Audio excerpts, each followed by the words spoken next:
My name is Riah Knight. I'm 25. I'm a singer-songwriter and actress, originally from the UK but now living in Berlin. And I am a dual heritage British Romani. I've seen the face before. My name is Lindy Larsson and I'm 46 years old, and I'm an actor from Sweden. But right now I live and work in Berlin, and I work in a theater called Maxim-Gorki-Theater, and I've been working there since 2017.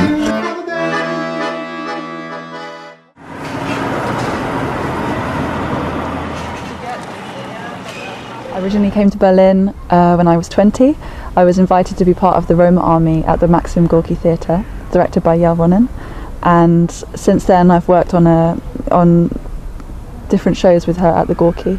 I just premiered my 4th show there. I'm born in a small village in Sweden, in the south of Sweden. It's like the Astrid Lindgren area of Sweden.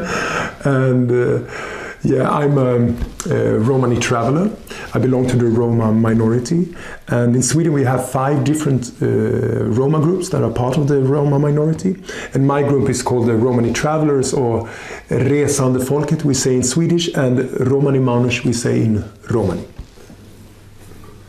Berlin is somewhere that I came when I was 20, so I've spent like most of my adult life here. So for me it's somewhere where I kind of grew up and became the young woman I am, and I learned a lot here.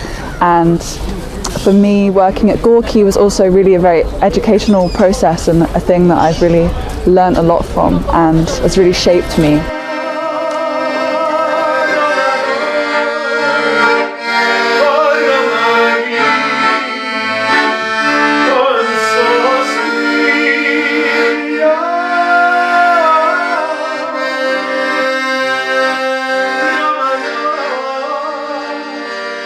As a kid, to be honest, I was more living in a fantasy world and then in the reality. And my world was filled with, mermaids and fairies and superheroes and stuff like that. And I think that was kind of a survival technique for me, because I had a really hard time in school. I was really bullied a lot, and I was like the perfect target, I must say. I was short, skinny, super shy and girly, and Romani traveler, this Romano chavo, and so the perfect target for bullying.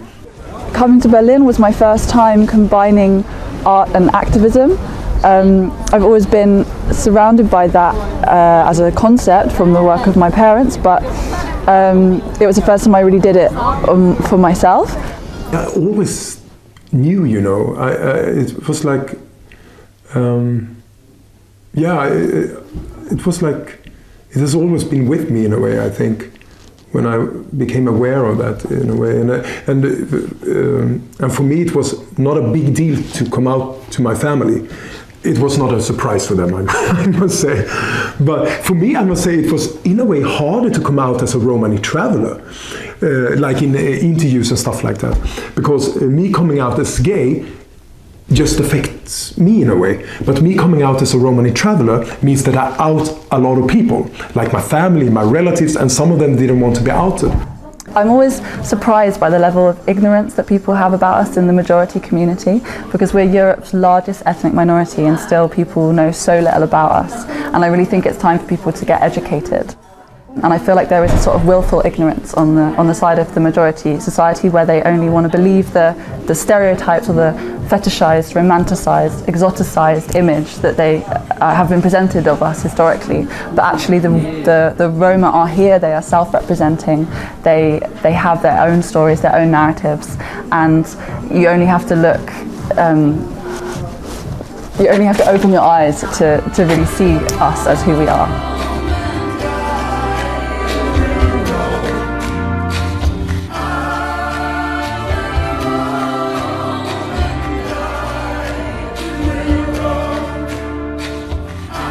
Being a Romani was, all connected to my family.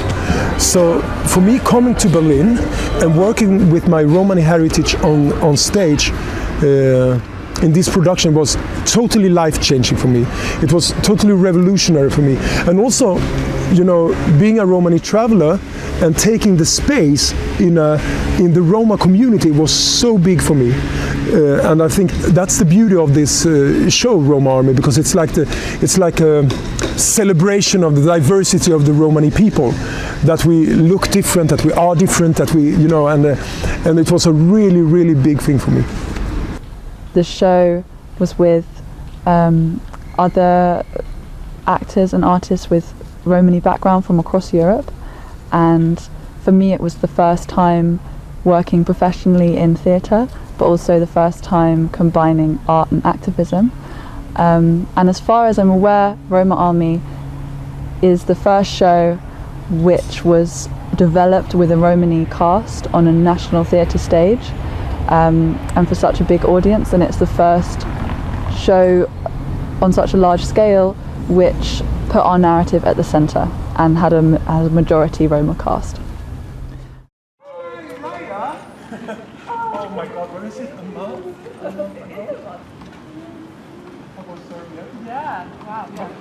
Was it? Very like, last night. Yeah. And the PCR.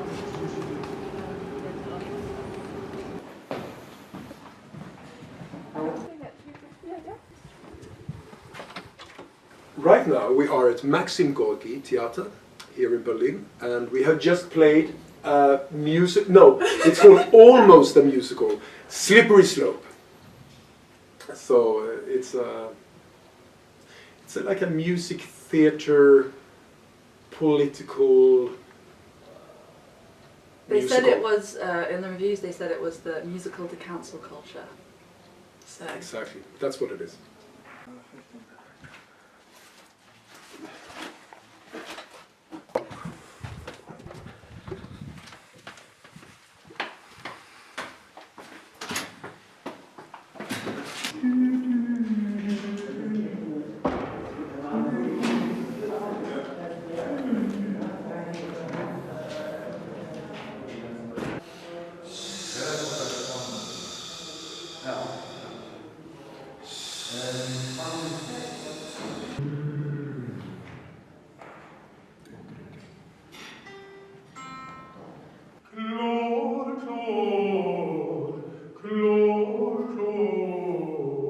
I played this character called Gustav Gunnarsson, who is a famous Swedish singer-songwriter, and the first time we meet him in the play, he's been cancelled for 4 years. He's been out because of the history with this girl, Sky, and we're lovers.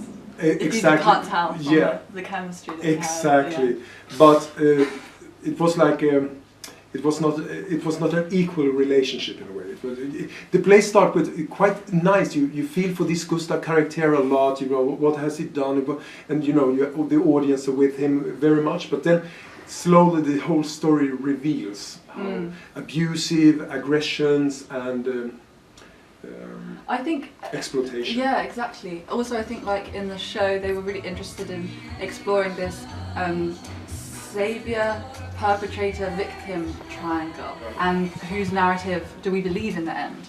And ultimately, I think it's like with this play, everybody wants their narrative to sound okay, like regardless of what they did or what happened or the circumstances. Everyone wants to come out looking all right in the end. Do you mind?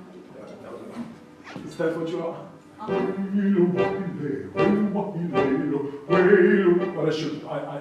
I can't. I won't. I think it's so yeah, like it's deadly silent. Yeah. All like offer and Shinomi and I don't know. Germans. Yeah. Anything from my last Romani project, Romani Ragusta, for obvious reasons. So it is out of my free will and my own choice.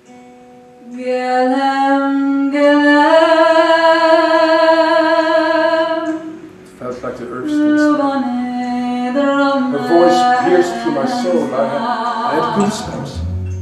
had goosebumps. I was shivering. It was almost too much. I was dizzy or on the verge of fainting. I had never heard anything like it in my life. It was like fire. Stop! Stop! You're doing it again! What? You're making shit up! No! It was nothing like that. Firstly, the stage wasn't by the river. It was was in by the the car river. park behind the pub. No. And I wasn't wearing a skirt. I remember I the never skirt. wear skirts. I would have been wearing shorts and a flat cap. What the fuck is a And flat I was cap? already blonde. No, don't, And I don't. wouldn't have been singing Gelem Gelem. It was I Gelem don't even Gelem. speak Romanesque. I never sang Gelem Gelem before I knew. So now it's I like- would have been singing Hatchalom Michavio underneath the... I think in a show like this, it's quite exciting in terms of inclusion and not having, having people that are from a Romani background in a mainstream play, and we don't have to justify the fact that we're there or necessarily just deal with our identities.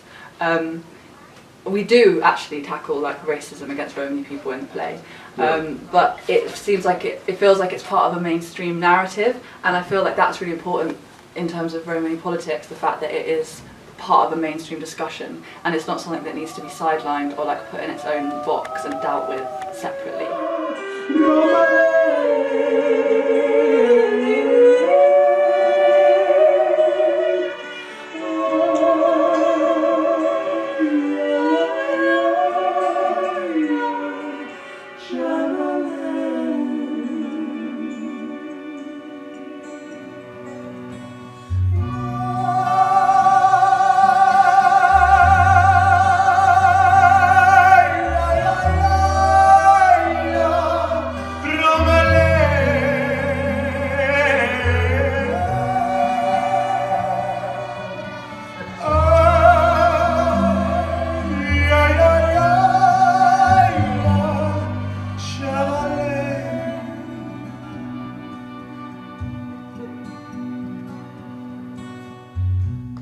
Really enjoy it, and to play with you, it's always amazing. Always. We have done so much together. We have.